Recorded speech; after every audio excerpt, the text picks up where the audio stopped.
Bom dia, boa tarde, boa noite, seres humanos e seres biônicos deste mundão sem fronteira. Aqui quem vos fala é a Deb e também A Cláudia. nós somos produtoras de conteúdo científico deste canal que você está escutando, o Mais Que Raios. E hoje, para finalizar o nosso especial de Natal, a gente veio trazer para vocês um assunto um pouquinho menos técnico, vamos dizer assim. A gente vai falar um pouquinho sobre a missão Van Allen Probes. Então, só contextualizando um pouquinho para vocês, a missão Van Allen Probes é uma missão com duas sondas gêmeas. Então, elas foram lançadas em novembro de 2012 para estudar justamente o clima espacial e como é que esse ambiente entre espaço e terra eles se interagem e como é que acontece essas interações.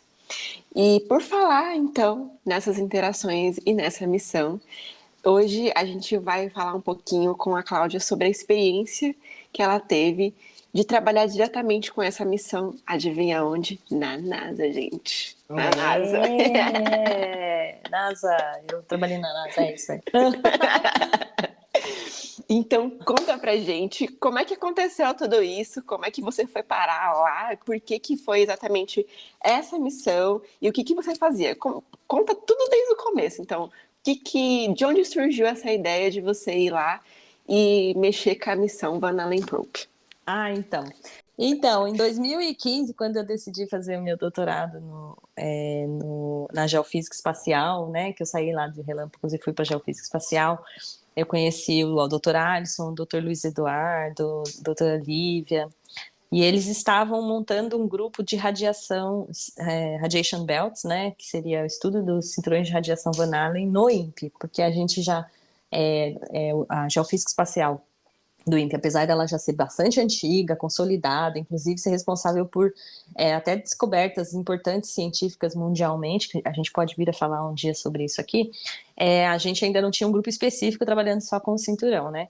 E o Dr. Luiz Eduardo, ele tinha passado um tempo lá na NASA com o Dr. David Sybeck, na unidade do Goddard, que fica em Greenbelt, Maryland, e ele, então, vendo todo esse trabalho que estava sendo feito lá, ele falou, não, vamos trazer essa iniciativa aqui para o Brasil. E aí, aqui, ele montou, então, ele iniciou esse trabalho desse grupo com essas pessoas, e quando eu entrei, então, eles já estavam, estava bem no início, eles estavam até com um artigo, trabalhando um artigo sobre algumas ondas, e a interação dessas ondas com o cinturão. Mas o mais importante, e por que eu fui parar justamente nesse grupo, né? É porque eu trabalho no Centro de Controle e Rastreio. Então, ao mesmo tempo em que isso estava acontecendo dentro do Departamento de Geofísica Espacial, a Agência Espacial Brasileira tinha assinado um acordo com a NASA para troca científica a respeito dessa missão.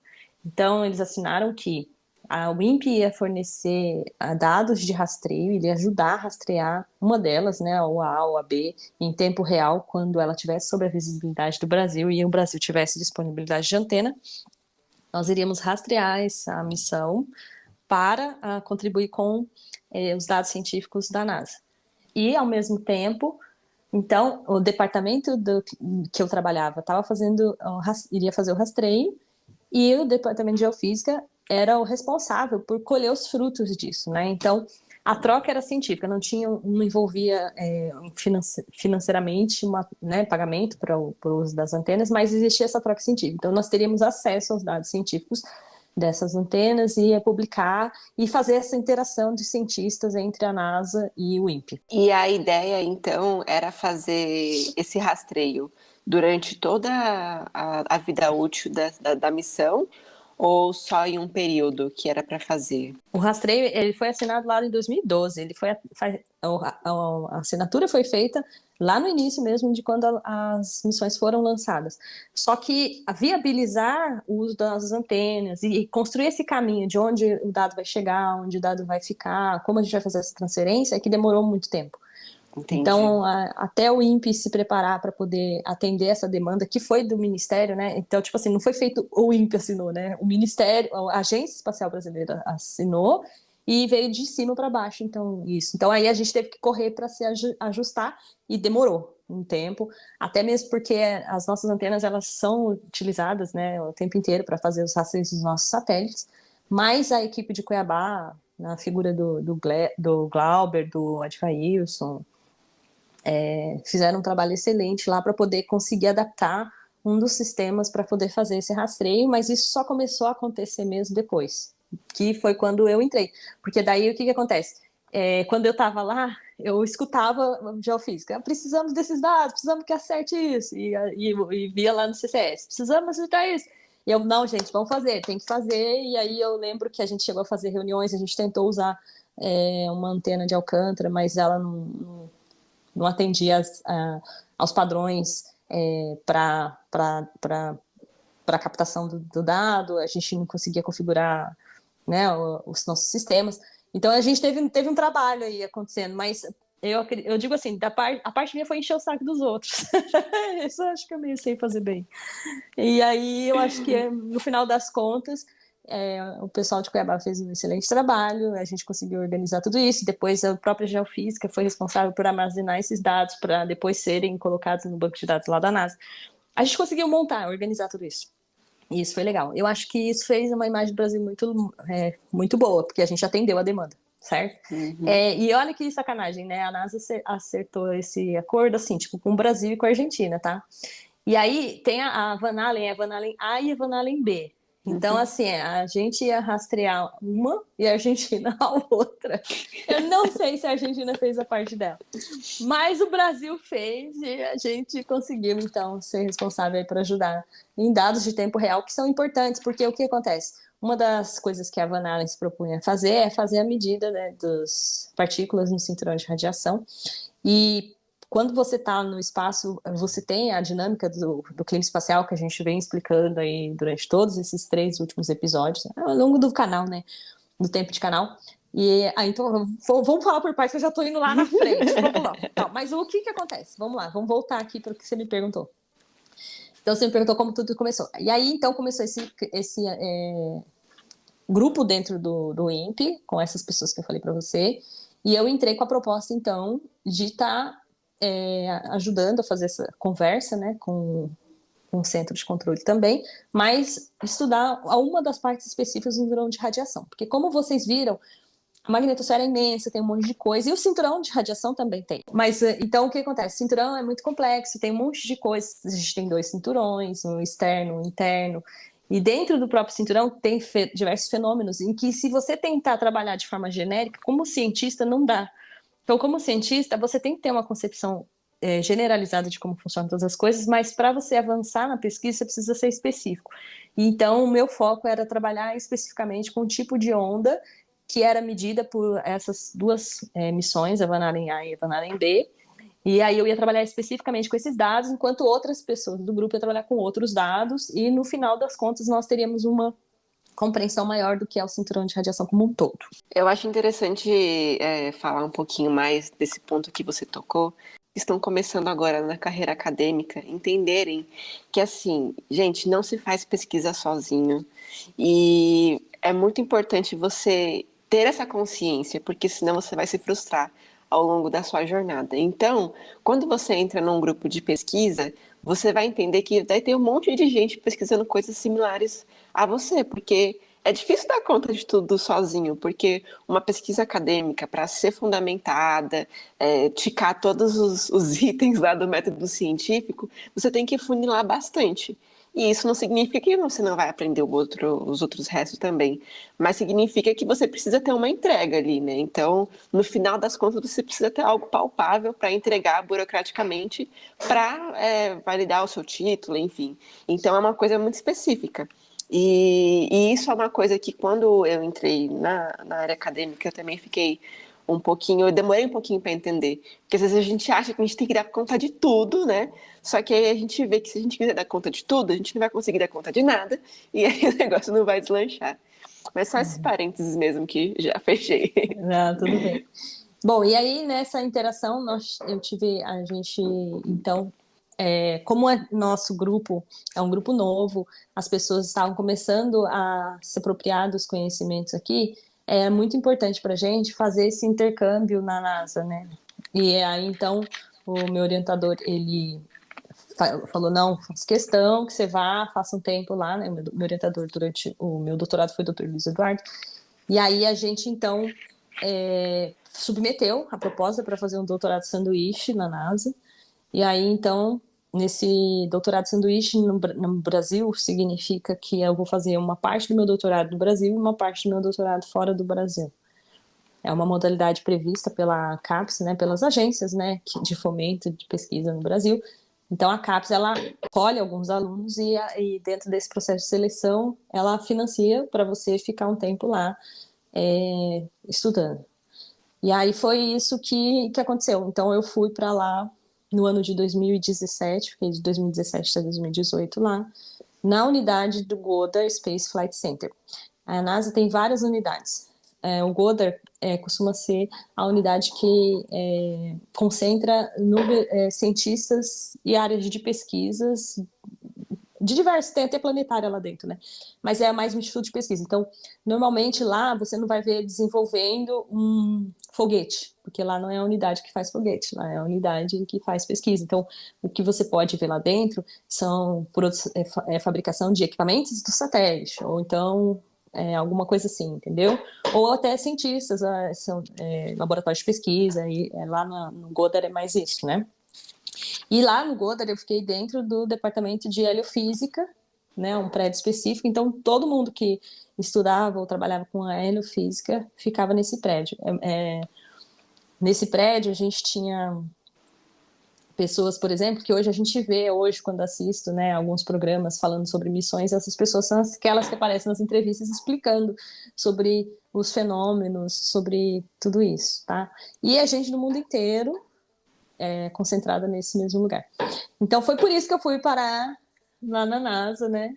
Só que assim, devido a essa interação do instituto e do meu departamento e tal, eu acabei tendo uma oportunidade um pouquinho maior, no sentido de que eu fui vários anos. Então, logo no início, antes de eu ir para o doutorado sanduíche, eu já fui antes, porque também o David Sybeck, que é o meu orientador, que foi meu orientador durante o tempo que eu estava lá na NASA, ele é o PI, ou seja, a pessoa interessada no projeto da missão Van Allen. Ele é um dos nomes lá das pessoas.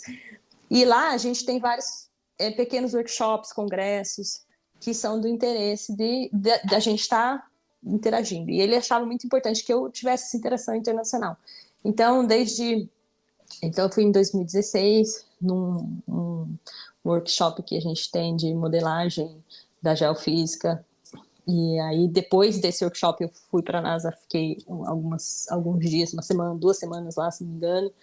Aí depois eu fui de novo para o doutorado sanduíche, aí depois eu fui de novo para mais uma visita técnica.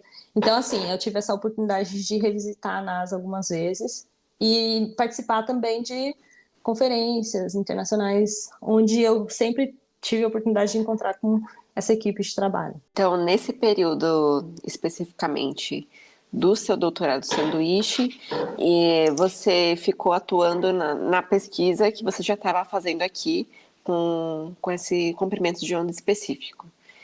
Então, você não teve muita relação com o rastreio que estava sendo feito com a Van Allen Probe. Isso daqui foi totalmente pelo INPE. Bom, tudo é INPE para mim, eu considero tudo meio que INPE, né? Não tem como Integralmente só, né? separar muito, E aí, acho que para eles tem menos ainda, tanto que, tipo assim, eu fui como aluna, é que eles chamam pesquisador visitante lá, né? Então, eu fui como uma pesquisadora visitante. Algumas vezes eu fui como visitante só, e a outra eu fui com aluna de doutorado sanduíche, mas pesquisadora visitante, sei lá, é uma mistura. Mas todas as vezes que eu fui, teve um vínculo dos dois, porque a minha persona não ficou desconectada disso. Visto que eles viram o esforço que eu fiz nessas discussões para fazer o rastreio da Van Allen para dar certo lá no centro de controle, não ficou muito desconectado a minha imagem do centro de controle com a parte de... Então, eu participei algumas vezes de reuniões que falavam sobre o funcionamento do satélite mesmo, da missão Van Allen, ao mesmo tempo em que eu também participei da parte de pesquisa. E, assim, você falou isso, foi interessante, porque teve um workshop lá onde a gente fazia, tipo, foi até no JPL, né? Era um tipo assim, um compilado da missão Van Allen, então tava todas as pessoas interessadas e todos os desenvolvedores dos equipamentos, dos instrumentos, tipo assim, a nata dos pesquisadores na área de magnetosfera, de clima espacial, desse ambiente, né? E aí eu tinha submetido para poder fazer uma apresentação sobre o meu trabalho de pesquisa, porque a ideia é que a gente mostre um pouquinho do que a gente está fazendo para a gente ter crítica, porque, ó, pra você ver, a gente quer crítica para poder todo mundo falar, tá errado, não faz isso, não sei o quê. E aí, na hora que eu fui apresentar, eu falei assim, eu sou a Cláudia do Brasil, e aí nisso eles pararam e falaram assim, para um pouquinho. Aí eles falaram assim, um dos pessoas responsáveis, ele pegou e falou assim, olha, essa é a Cláudia do Brasil, que lutou para que a gente tivesse os dados de tempo real aqui que vocês estão usando agora. Vocês estão entendendo? Então, eu convido vocês a dar uma salva de palmas para a Cláudia, né, em nome do Instituto, porque se vocês estão conseguindo trabalhar com os dados de vocês, foi porque houve uma batalha do INPE e ela como representante do INPE para fazer isso acontecer. Então, tipo assim, eu fiquei emocionada, porque, né, eu falei, meu Deus, é todo esse povo aí para que, tipo assim, eu fico aqui doida, né, para trabalhar com os dados deles e agora eles estão prestando essa homenagem que na verdade eu nem considero que seja a mim, eu considero que sim, em parte, porque eu enchi o saco mesmo. Mas eu considero que seja muito mais aos meus colegas de Cuiabá, Alcântara e o próprio INPE, né, que conseguiu realizar essa missão de fazer isso acontecer de verdade, né? Mas então é isso, já, o INPE teve esse papel importantíssimo na missão Van Allen Probes que às vezes nem sai, né? Ninguém nem fica sabendo, né? Não, e isso mostra, é mais um dos exemplos de que, às vezes, as coisas que são feitas no Brasil, na parte da ciência e tecnologia, são muito mais facilmente reconhecidas no exterior, e aqui dentro, tanto o governo quanto a parte da população acaba não reconhecendo e dando mérito para o que é feito aqui. Então, às vezes, prefere importar uma tecnologia, importar um pesquisador, importar qualquer outra coisa que seja, mas não consegue enxergar a capacidade que os produtores de ciência e tecnologia no Brasil possuem. Porque, olha isso, sabe? Foi tudo tão em cima da hora que foi feito, porque em 2012 já foi em cima da hora, 2012, relacionado ao tempo da missão. E mesmo assim, todo mundo se uniu e deu conta do serviço. Então, assim, gente, tenham muito orgulho dos pesquisadores do Brasil, porque assim, às vezes é muito difícil não ter incentivo, porque realmente a gente vive num país em que ainda falta muito para a gente reconhecer a pesquisa e tecnologia, desenvolvimento tecnológico como um todo no país. Então, às vezes, a gente acaba não. Como se nosso trabalho fosse um trabalho que não tem importância, né? Então, eu fico muito feliz também de saber que existiu, né, esse reconhecimento, porque realmente, especialmente o INPE, né, que aqui a gente é o nosso xodózinho, merece mesmo reconhecimento. E é isso. E na área de geofísica, bastante, viu, gente? Bom, todas as áreas, no final das contas, eu acho que assim, é que as contribuições da geofísica são bastante expressivas. A gente vai falar disso, né, oportunamente, mas a geofísica ela é muito bem vista fora do país. A gente tem mesmo pesquisadores fundamentais, com resultados fundamentais, citações, né? Se pegar a quantidade de citações dos artigos, a gente tá. Tanto que se você vê a lista dos 10 pesquisadores mais importantes do Brasil é da geofísica, né? Acho que tem 2 ou 3, se não me engano, é uma parte grande dessa lista, e são pesquisadores da geofísica espacial. E é isso, então o INPE ele tem essa capacidade de criar essas conexões com essas instituições pela qualidade do trabalho que ele oferece. Então, só precisamos de um pouquinho mais de incentivo, né, investimento aí para a gente poder fazer com que isso aconteça com uma frequência cada vez maior. Então, Cláudia, me fala então como é que era a sua rotina lá durante o período que você mais ficou tempo lá, foi o doutorado sanduíche, né? Isso. Então, conta como que era a sua rotina lá, o que exatamente você fazia. Você falou que ficava lá no departamento de geofísica, tinha contato com esse pessoal, mas assim, sei lá, como que era o seu daily vlog, assim, acordei, acordei, o que eu fazia, assim? Não, então... Ovos com bacon? Não, Olha, eu tentava fazer um café da manhã bem brasileiro mesmo. Ou então eu tentava, quando eu ia para lá sem café, eu tomava café lá mesmo, né? Mas existia uma rotina meio que muito legal. Bom, primeiro porque essa unidade do Goda, por receber pesquisadores, ela recebia pesquisadores do mundo inteiro. Então a diversidade era muito grande. Então, assim, no meu grupo a gente tinha, pelo menos, estudando esse fenômeno, né? A gente tinha eu, brasileira, a gente tinha um cubano que estava se naturalizando americano. A gente tinha indianos, a gente tinha chinês, coreano, a gente tinha Reino Unido, canadense, peruano, a gente tinha gente de vários lugares do mundo. É um grupo bem legal. Essa é a outra diferença que tem do Brasil. Não que o Brasil não tenha estrangeiros, mas a diferença é que a gente lá tinha muito mais pessoas por departamento e por área. Então, você conseguia distribuir melhor para que cada um trabalhasse de uma forma mais específica, né? E ainda receber as pessoas do mundo inteiro que vão ter abordagens e formas de ver diferentes. A internacionalização é muito boa. E é muito importante também a interculturalidade, então fazer com que a gente experimentasse essas diferenças de cultura entre nós. E eu acho que isso foi uma das coisas bem enriquecedoras, né? E aí, o café da manhã, então, fazia com que a gente, às vezes, precisasse alternar nisso, né? Mas o café da manhã, ele tinha, na quinta-feira, tinha um gostinho especial, porque a gente tinha a quinta donuts, donuts na quinta, né? Que é tipo assim, tinha a gente dava, sei lá, era bem pouquinho, assim, se não me engano. Ah, era tipo 50 centavos de dólar. Era uma coisa bem, bem irrisória, assim. E aí um cara, ele ia lá e toda quinta ele trazia, então, uma caixa com vários tipos de donuts. Aí você comia, mas nossa, era tão doce. E aí a gente tomava um café. Então a gente tinha essa rotina do café da manhã, né? Mas assim, então eu chegava lá, daí assim, se eu já tivesse a minha atividade, nas segundas-feiras a gente tinha tipo um briefing onde a gente reunia com um pesquisador numa biblioteca muito legal, muito moderninha lá. E aí a gente meio que mostrava o que a gente estava fazendo para poder, né, ter uma direção. Depois aí a gente podia fazer trabalhos individuais, as portas deles estão sempre abertas, então eu podia ir lá, tirar dúvida, conversar, às vezes a gente se reunia no almoço. A gente costumava ter, nas segundas, a gente tinha tipo também uma reunião de segunda-feira, onde um especialista ia apresentar alguma coisa do que ele estava fazendo, podia ser internacional, então era uma sala de reuniões que também tinha conexão, Zoom, sei lá, internet, a gente, né, assistia de lá ou apresentava daqui também para todo mundo.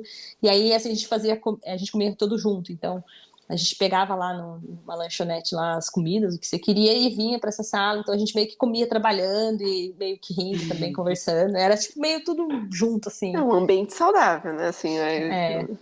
Lá tem bicicleta, você dá para você andar de bicicleta lá dentro. A gente também tinha algumas, às vezes, eventos que acontecem lá, por exemplo, a Sonda Juno vai ser lançada. A gente podia ir lá no prédio, que eles faziam uma transmissão, a gente podia assistir. A gente tinha eventos culturais lá dentro também, né? Que eles também faziam, também promoviam isso. Mas, assim, a biblioteca ali riquíssima, com um monte de coisa, podia descer, estudar, pegar o que a gente quisesse. Se eu tivesse dúvida, eu ia lá na sala do pesquisador, que era a pessoa mais importante naquele assunto, tirar. Meu pesquisador, o David, né, o meu orientador, estava lá, então eu também podia tirar dúvidas. Eles fornecem os equipamentos, instrumentos. A primeira semana é treinamento, então você vai treinar e entender a política da NASA, então você aprende as regras, né, restrição de dados, postura, tudo isso é bem rígido lá, também é tratado lá. E aí, mas durante a semana é mais ou menos muito parecido, é parecido com a rotina que a gente tem aqui no INPE mesmo, na área de pesquisa, né? Você trabalhar, ter algumas reuniões, apresentar resultados e fazer isso. Aí o extra que eu acho que é interessante são essa parte intercultural, a viagem que eu fiz para fazer o acompanhamento do eclipse, a participação em workshops e eventos internacional que tivesse acontecendo na região também, são oportunidades que eu tive. Assistir missões internamente, né, com ponto de vista interno, onde está lá os pesquisadores daquela missão e ver as discussões do que eles estão fazendo, isso daí não tem preço, né? Entender como que funciona a parte política de lá. Eu passei, por exemplo, por um shutdown americano, né, que é quando eles chegam no final do ano e não votaram ainda o projeto de orçamento federal, e aí as unidades federais precisam parar de trabalhar, porque enquanto não vota, não pode funcionar nada. Então, tipo assim, chegou no final do dia, a NASA falou assim, ó, vocês vão para casa, não liga o computador, não responde e-mail, não faz nada, tipo, faz de conta que NASA não existe. Por quê? Porque como o orçamento não foi votado, a gente não pode representar nada do governo, porque senão é como se você estivesse usando o dinheiro que você não tem. Então, ficamos aí 2 dias em shutdown, passei por isso, que é meio que também uma forma de forçar o Congresso a votar o projeto de lei orçamentária. Foi diferente daqui. Aqui a gente só vai trabalhando e vê o que dá na frente, né? Lá não. Se não votar o projeto de lei orçamentária, ninguém trabalha até que resolvam isso, porque senão é considerado que você está fazendo uso indevido do dinheiro, né? Que daí não votou, não sabe se você tem. Então, assim, tem essas. Acontece algo não semelhante, mas um pouquinho parecido aqui na época de campanha eleitoral. Então, né, para quem não sabe, quando a gente está em época de campanha eleitoral, como aconteceu no último ano, então as comunicações, as redes sociais dos ministérios, elas acabam ficando também nesse shutdown também, porque não pode, é como se você estivesse fazendo publicidade do governo atual. Então, o INPE também, nesse período, não pôde fazer algumas divulgações. Eu sei disso um pouquinho por conta do VET, que eu tive o enorme prazer de estar participando na organização do 13º VET, e a gente encontrou essas dificuldades também no meio do caminho, porque muita coisa a gente não podia divulgar como instituição, né, como INPE, por conta justamente de estar no meio dessa campanha eleitoral. Então, só esse parênteses também. E mais É, uma coisa também. Falando desse treinamento que você teve essa primeira semana, como é que foi? Assim, eles falaram, segredo, você assinou um contrato para falar que não pode vazar que tem alienígenas ali na NASA, que você estava dissecando alienígenas. Você assinou esse contrato, Cláudia, de confidencialidade? não tem nada disso, não.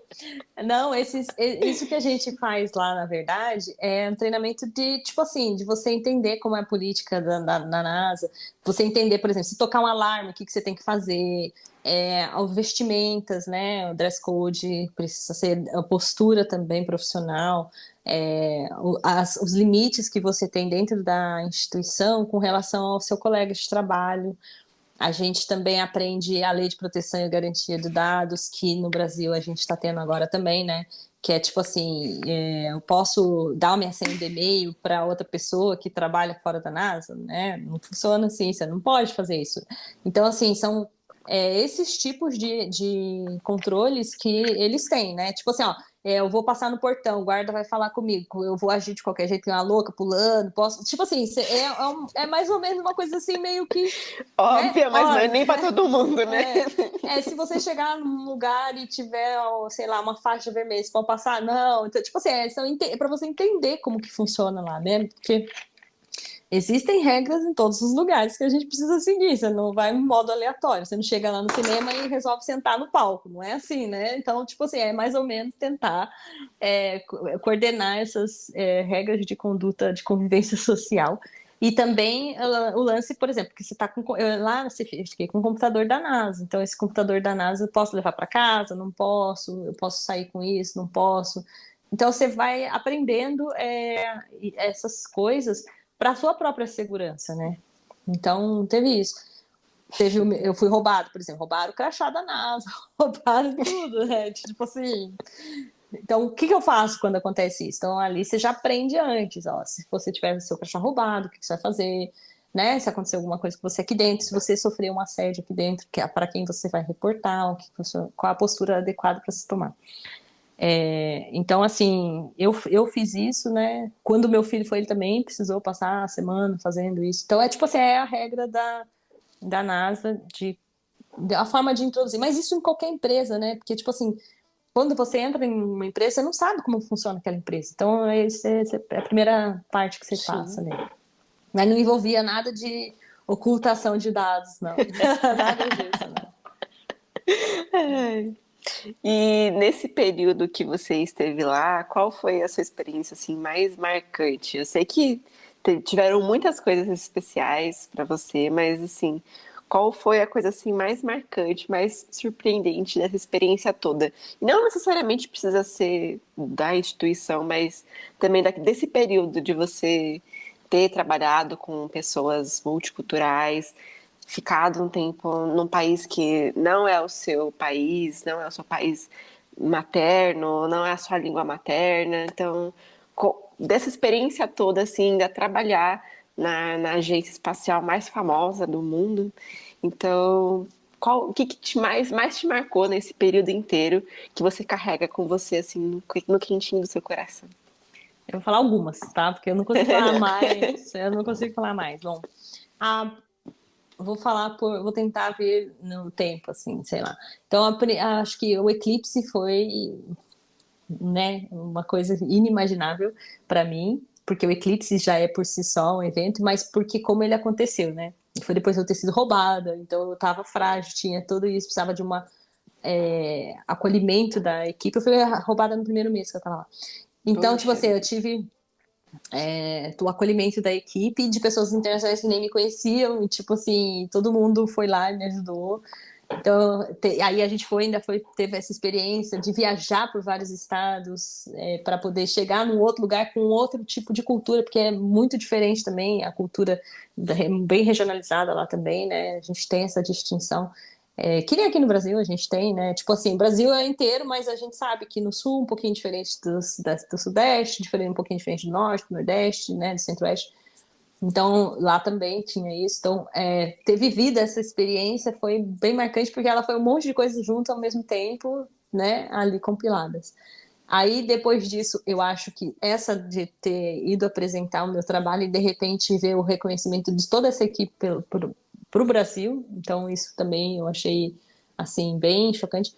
A Quanto ao trabalho, o fato de você ver dentro da agência que, tipo assim, são seres humanos ali, porque parece que a gente tem uma visão NASA, oh, Deus do céu, da Terra, né? E não, são seres humanos. Inclusive, o ambiente parece um pouco com o Brasil, né? A gente tem uma dinâmica de trabalho diferente, mas você tem as pessoas, elas gostam de conversar, elas perguntam bastante, você pergunta, você se sente à vontade com isso, né? A forma como eles trabalham também inclusão social lá dentro, tanto com as pessoas com algum tipo de deficiência, é, PCDs e tal. Para mim, eu fiquei assim chocada assim de ver, eu achei assim uma experiência, falei, nossa, por que que todo lugar não é assim, entendeu? Adaptado para uma pessoa cega, para uma pessoa que tem algum tipo de não habilidade. Tipo assim, é muito um acolhimento assim bem legal. Então isso para mim foi essa tentativa de não só receber as pessoas de fora, mas de fazer elas se sentirem acolhidas, de criar esses ambientes culturais onde você conhece um pouco da cultura do outro, interage com ela. E a gente tinha e assim, uma que foi pro final do ano, que foi um teatro que foi feito pelos chefes, assim. Então, os chefes eram os personagens do teatro ali. Então, imagina, eles treinaram a fala, eles fazem muita brincadeira. Eu nem imaginava isso, né? Tipo assim, você pensa que aquelas pessoas frias, secas, não, eles são muito engraçados. E você cruzava com eles no corredor depois, então era divertido. No Halloween, por exemplo, a NASA preparava para receber as crianças lá, então as crianças iam todas vestidas lá com as fantasias. E aí as salas, né, nossa, a gente colocava tipo docinhos, enfeitava para que as crianças pudessem rir. Mas eu tenho que te avisar uma coisa, que tipo, o Goddard, quando eu fui lá, ele tinha sido eleito a melhor instituição para se trabalhar nos Estados Unidos, instituição federal para se trabalhar nos Estados Unidos. Então, tipo assim, lá também é o pico do lugar que estava melhor. Então, tipo assim, não sei se todas as outras são assim. Mas lá, como ambiente de trabalho, para mim, eu gostei bastante, eu achei fantástico a diversidade, quanto intercultural foi. E depois os amigos que eu trouxe, porque continuaram comigo, né? Até hoje a gente interage, já faz bastante tempo, a gente interage, a gente faz pesquisa junto. E, e eu sinto que eu tenho acesso até a eles. Ontem mesmo estava aqui, aí eu recebi uma mensagem no WhatsApp, assim, tipo, oh, não sei o que, a casa tá lá, com a chave, não sei o que, tipo, em Los Angeles, né? Aí eu peguei e falei assim, cara, eu tô no Brasil, né? Nossa, eu botei no errado. Tipo assim, então, tipo assim, a gente tá meio que. De repente você tá lá no meio da conversa dos outros, assim. E é assim, é como se eu me sentisse ainda parte dessa comunidade que é de pessoas que estiveram por lá, né? Então, e não vi, pelo menos da parte do David, do David, que é o pesquisador lá, ele em nenhum momento distinção com relação a ninguém, sabe? Ele sempre foi muito, muito acolhedor e muito incentivador, muito, muito, entendeu? Então, assim, para mim foi muito bom isso. E a dificuldade para mim, eu acho, é o clima, né? O clima é sempre porque assim, no calor tá ótimo, igual aqui, tá? Igual a gente tá morrendo de calor aqui, lá tava também. Mas quando chegou o frio, por Deus do céu, que frio, né? O Natal deles não é engraçadinho igual o nosso. Achei também mais sem graça, assim, sabe? O Ano Novo, assim, a gente faz um monte mais festa do que eles, né? Mas é que eles celebram outras coisas. O Thanksgiving é bem interessante também. Eu achei, sei lá, é uma experiência de vida, assim, né? Foram todas essas coisas, tudo pra mim foi bem legal. Tentar convencer eles de que o meu projeto era interessante também. Foi legal. Eu acho interessante você tocar nesse ponto do acolhimento e das relações interpessoais, porque a nossa cultura como brasileiros, a gente vem de uma cultura de sentir muito, né? Então a gente sente muito, se expressa muito, seja verbalmente, seja com o corpo. E às vezes a gente tem essa percepção de culturas um pouco diferentes da nossa, até mesmo dentro do Brasil, né, como você falou. E às vezes parece que ninguém sente, né? Só nós que sentimos. Só a Uhum. gente que tem sentimentos, só a gente que se magoa, só a gente que se frustra, só a gente que tem qualquer tipo de reação sentimental, vamos dizer assim. Mas no fundo, todo mundo ao redor do globo não deixa de ser um ser humano. E faz parte da nossa natureza de ser humano sentir. Como a gente expressa esse sentimento é uma coisa muito peculiar de cada cultura, de cada pessoa, da criação que ela teve, do ambiente em que ela cresceu e da personalidade dela também. Então, as pessoas sentem. Como elas expressam o sentimento delas, há uma característica peculiar de uma pessoa, de pessoa para pessoa.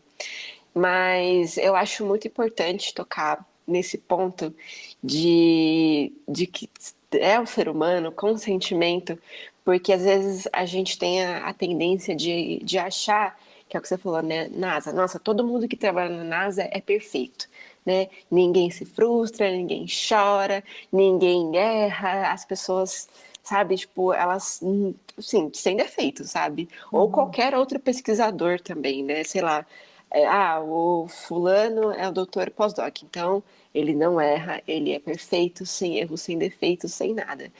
E no fundo, seja qual seja a sua profissão, qual a sua formação, o seu nível de especialização, se você é doutor, se você seguiu um outro caminho, todo mundo não deixa de ser um ser humano que sente, que se frustra, que tem sonhos, ambições e pode chorar, pode não chorar, ficar bravo, porque no fundo, todo mundo sente e, enfim. Então, eu acho que uma das mensagens também que eu gostaria que ficasse desse episódio, principalmente pelos acontecimentos que aconteceram nos últimos tempos, no meio acadêmico, que a gente até compartilhou com vocês, eu acho que a gente tem que ser um pouquinho, ter essa visão, sabe? De que independente de onde a outra pessoa estiver, ela é um ser humano que sofre, que tem sonhos, que se frustra, que adoece também, Uhum. ou que tem um ciclo menstrual. Então, eu acho que vamos tentar ser um pouquinho mais leve uns com os outros, principalmente também no meio da internet, que a gente sabe que acaba sendo um palco de muito hate também. Então, para Porque, finalizar, né, peraí, aqui, Susan, pode falar. o que mais me assustou tipo assim, eu vi, assim, brasileiros que ficam falando mal de brasileiros. Eu acho que isso foi uma Uhum, coisa meio que eu não achei muito legal, não. Eles falaram assim, isso é muito positivo, né, do Brasil. Eu falo assim, gente, pelo amor de Deus, né? A gente Tipo assim, eu não vi nenhum indiano falando mal de indiano, eu não vi nenhum cubano falando mal de cubano, eu não vi ninguém falando mal do seu próprio país, só o brasileiro que tem a mania de chegar lá e ficar falando mal do Brasil. Então, assim, essa é uma parte que eu. É umas brigas que eu arrumei lá, um pouquinho disso, né? Tipo assim, gente, a gente não é perfeito, nós estamos nos desenvolvendo, mas também depois, ó, só para você ter uma ideia, dessa vez que eu participei de Escola Espaço, tem um monte de país que nem tem programa espacial, a gente tem, que, sabe? Tipo assim, tá complicado, mas a gente tem alguma coisa, a gente tá indo. E a gente tá lá, e olha, tava na NASA, tava interagindo. Então tem um monte de coisa para melhorar, mas a gente está lá. E eu não acho muito legal ficar falando mal de brasileiro, Uhum. falando mal de brasileiro, falando ou brasileiro falando mal do Brasil, assim. E para finalizar esse episódio, essa conversa, que parece que é um chá da tarde na casa da avó, de tão aconchegante. Eu adoro escutar a Cláudia contar as histórias dela. Eu fico parecendo um bobinho Ah, aqui. Porque eu adoro escutar as histórias da essa é a Cláudia. diferença de idade entre a gente, entendeu? É um monte de história para contar, né? E aí agora a Débora vai viver as delas e vai contar pra gente também. Enquanto isso, eu vou escutando aqui e contando um pouquinho também do que eu puder ali complementar. Mas então, finalizando esse especial de Natal, então agora vamos voltar à parte do clima espacial. O que você aprendeu assim de mais interessante da parte de clima espacial, além de ter esse reconhecimento do Brasil do que foi feito para a Van Allen Probe, em relação à missão, assim, qual foi a sua experiência mais marcante em relação à missão, ao trabalho que você fez, as pessoas que estavam ali inseridas? Você pode dar um overview um pouquinho dessa missão para a gente? Você que esteve um pouquinho mais a fundo nela, participou integralmente dela? Tá. Você construir uma imagem do cinturão de radiação não é uma coisa fácil, porque o cinturão de radiação ele cobre todas as áreas em torno de uma certa latitude ali da Terra. Então, a proposta da missão Van Allen Probes, que é construir 2 satélites que iam ficar fazendo, né, tentar fazer essa varredura, cobrindo os 2 cinturões. Então, ele visitava 3 vezes no dia os 2 cinturões, mas ele não consegue cobrir o globo inteiro. Então, ele vai fazendo esse ciclo, né, de 3 órbitas por dia, mas cada vez variando então a latitude, e aí de uma certa forma ele vai conseguir cobrir o globo em torno de mais ou menos 1 ano e meio. Então, só que em 1 ano e meio muita coisa acontece. Então, às vezes você está com um foco de observação numa região e a outra já está sendo afetada. Então, essa missão ela tentou fazer isso, dar essa diferença temporal entre uma missão e a outra para poder fazer essa reconstrução do cinturão. Mas a gente sabe que ainda precisa de mais. Então, ela não era uma missão única. Muitos dados complementares a gente precisava de conectar com outras missões. Então, como você vê, às vezes a gente pensa, só uma missão para estudar cinturão já é o suficiente. Não é, porque você, primeiro, se você está estudando cinturão, você está construindo um tipo de equipamento que usa um tipo de coisa que não vai estar observando outra região que também está dando um contexto importante para a existência do que você está medindo ali. Então, essas conexões entre várias missões que já tinham acontecido antes e dado uma base para a missão acontecer, e a necessidade de missões futuras que também continuem permaneçam fazendo essa cobertura do cinturão de radiação. Então, essa missão Van Allen Probes, ela deu uma perspectiva que a gente nunca tinha tido. A gente sabia que existia 2 cinturões, mas a gente ter a possibilidade de observar isso 3 vezes por dia nas regiões, ver esse comportamento variando, ela durou bastante, ela foi de 2012 até 2018, mais ou menos, né? E durante todo esse tempo, você coletando esses dados e mapeando como que foi o cinturão de radiação em várias frequências, com detector de partículas de vários níveis de energia, de elétrons, de prótons, ao mesmo tempo ondas, partículas, tipo, tudo junto dentro de uma missão com magnetômetros, né? Foi muito interessante. Eu acredito, do ponto de vista de manutenção de órbita, que daí nem foi a gente que fez, a gente só coletava os dados, né? É uma missão desafiadora, porque você precisava manter um giro, uma posição para o impacto das partículas. É uma missão bastante desafiadora, né? Então, trouxe um monte de dados. Então, acho que a gente nunca teve tanto dado do cinturão de radiação na vida, pudemos passar por um ciclo solar interessante para pesquisa, né? Para a gente, que deu bastante conteúdo para a gente perceber as variações do cinturão de radiação, que ele às vezes é um, às vezes ele pode ser 3, né? De acordo com o que você tem essa movimentação, conexão e muitos equipamentos que vieram de outras missões foram aprimorados para essa missão e foram adaptados para próximas missões para irem em outros projetos, né? Por exemplo, detector de partículas hoje é adaptado, é o mesmo detector de partículas adaptado em outras missões. E para a própria missão, equipamentos construídos de universidades diferentes lá dentro dos Estados Unidos também montaram, que vieram para fazer parte daquele satélite, né? Das duas probes. Então, de dados, por exemplo, para mim, eu tive milhares de ondas medidas, milhares de tempos de ondas medidas que eu jamais teria se eu não tivesse essa missão, né? E aí isso deu uma base para que eu pudesse estudar esse fenômeno com um próprio fundamento maior e ainda estar estudando, porque apesar da missão ter terminado, os dados estão aí e você consegue ainda continuar extraindo informações preciosas desses dados, tá? E não só para mim, não só para minha onda, né? Porque a gente tem vários pesquisadores com vários que estudam instrumentos específicos fazendo essa avaliação. Depois dela, a gente teve outras missões que acabam se conectando para manter essa continuidade desses estudos. Eu gostaria que tivesse outra Van Allen Probes, que ela continuasse, né? Outra coisa que a gente... Tipo assim, ela abre uma perspectiva, porque assim, a gente estuda, a gente vê alguma coisa e a gente fala, não, mas peraí, olha, agora a gente viu isso, e se a gente tivesse esse equipamento que complementasse? Então a gente vai avançando, por isso que não acaba, gente. É que nem, por exemplo, você manda um James Webb, você manda um James Webb. Eu tô dando um exemplo de James Webb porque parece que ele tá mais famoso, né, hoje em dia. Então você aponta ele para uma região do céu, mas você não consegue apontar para todas as regiões do céu. Então, tipo assim, não vai bastar um James Webb. Então, você sempre vai precisar de outros satélites, de outras coisas que vão complementar aquele estudo, né? Porque toda aquela física que você estudou no ensino médio, depois foi consolidada na graduação, que você pensa que não vai servir para mais nada, ela vai servir aqui, nesse momento. Quando a gente desenvolve um instrumento para poder observar esse fenômeno que você está fazendo, e aí você pega toda a literatura, toda a física, né, matemática daquela coisa, e aí você faz as contas e fala, se eu tiver essa condição, qual é o resultado que eu vou ter? E aí você vai lá e pega o dado e confirma, ou não confirma, e aí você precisa reestruturar seu conhecimento, ver o que mexeu, o que interferiu para que aquele conhecimento fosse constituído. E tudo isso serviu e serve hoje para a gente poder, por exemplo, quando colocar um satélite lá no espaço, saber qual é o tipo de partícula que ele vai estar sujeito, porque a maioria dos nossos satélites está ali entre o cinturão para baixo, um pouquinho do cinturão interno, o geoestacionário está ali na borda do cinturão externo.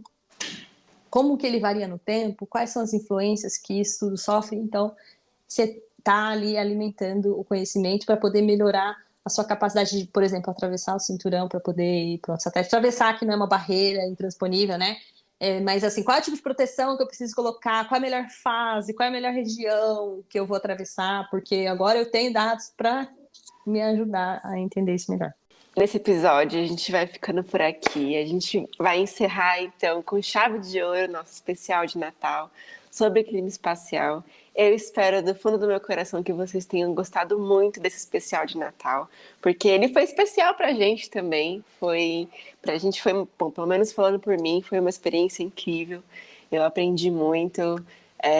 Foi muito bom, muito gostoso ter falado desses tópicos que são tão queridos por nós duas.